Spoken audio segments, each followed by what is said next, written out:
Beyond the Mic with Sean Dillon.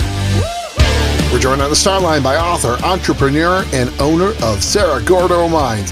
His book, Ghost Town Living, discusses living on a mountain above Death Valley with no running water, 7 cats, 6 goats, maybe a ghost or two, and a whole bunch of adventures. We welcome Brent Underwood. Hey, thanks for having me. Brent, let's go beyond the mic. Before you moved to Death Valley, you dug through loans to see what underlying assets were worth, and could some New York hedge fund buy it, foreclose it, and turn it into a Chili's? How did that job take your heart and soul? Yeah, in more ways than I can recount in the minutes that we have. But, it was one of these things where growing up, I always thought that education was the most important things. Both my parents were teachers, so I was going to either be a doctor, lawyer, or banker. That was kind of what I thought. And I didn't like blood very much. And so doctors was out and ended up on banker. But it was just pretty miserable work. I remember the day I kind of decided I was going to quit. I was outside of Chicago at a Chili's, actually, and looking around at my peers like 10 years beyond me. And none of them were happy. None of them seemed to be very fulfilled in what they were doing. And the pay was good just because the work is horrible. But I quit that and went on a journey around the world and ended up eventually in an abandoned mining town. $1.4 million. You bet your life savings on fires, floods, earthquakes, and a ghost town. Why, Brent? Why? I ask myself that question quite often, but I think that for me, it was just searching for some type of purpose, adventure, something that was a little bit less ordinary. Growing up, my grandfather used to watch Gunsmoke on repeat. I don't know if you remember that Western show just over and over and over. And oh, yes. That like seed of the American West got planted in me. And then I eventually went to school for finance and real estate. So that was always an interest of mine. And it just seemed that this could be an interesting way to kind of combine those two skills, to kind of tap into what I was excited about as a kid, and then also use the skills that, I paid a lot of money going to school for. My father-in-law has Tales from Wells Fargo on repeat. Never mind. Yes. I would quote, I was overcome by a profound sense of camaraderie, belonging, true community. It was something I had never experienced, unquote. How did the one moment of finding water in the mine change you forever? Yeah, so the town I live in has no running water, and it hasn't for about 150 years. And so when I first moved up there, it just seemed like an impossible task to get done. But after a while being up there, some of the local community kind of rallied behind me, and we figured out a way to get the water. So to me, it was kind of an act of acceptance. It was going from me being an outsider in a new community to the community accepting me and helping me solve possibly the biggest issue for the entire property. And so it was very rewarding. It was something that I think back to a lot. Brent Underwood, author of Ghost Town Living, joins us beyond the mic for the Rocking 8. All this is 8 random questions. Answer with the first thing that comes to your mind. There is no pressure. Okay. Do you like to ski or snowboard? Snowboard.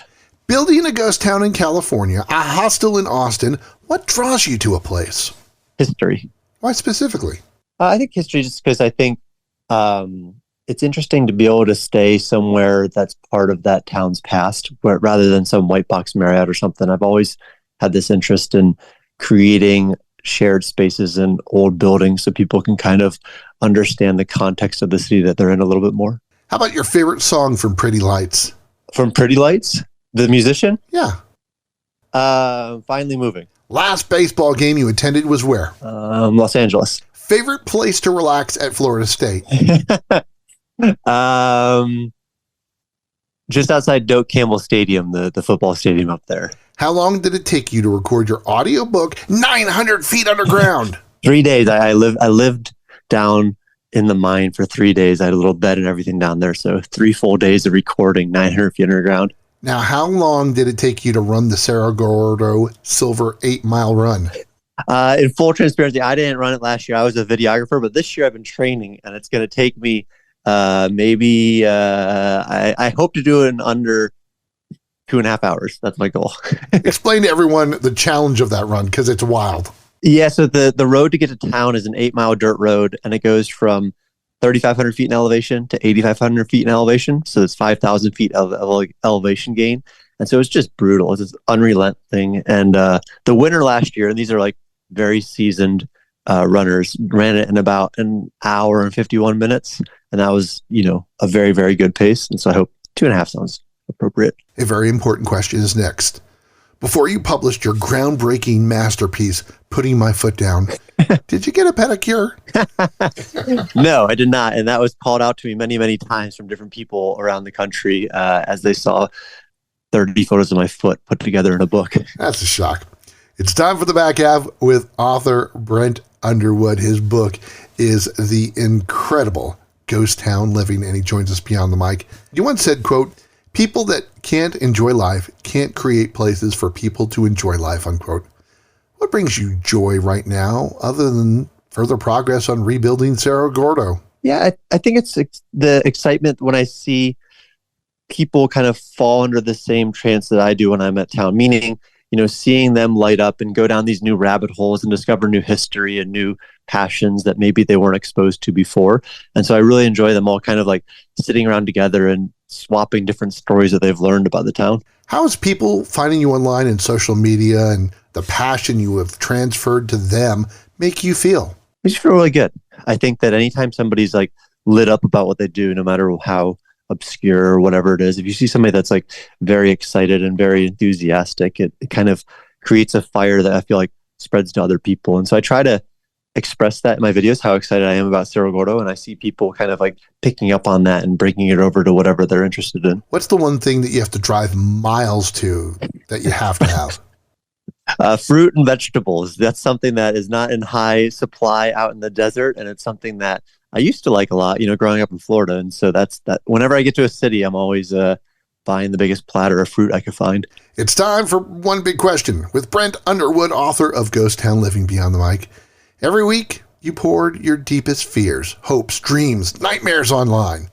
And people responded, quote, "Every moment of every day is precious, and every moment you don't spend living, really living, is a moment you spend dying.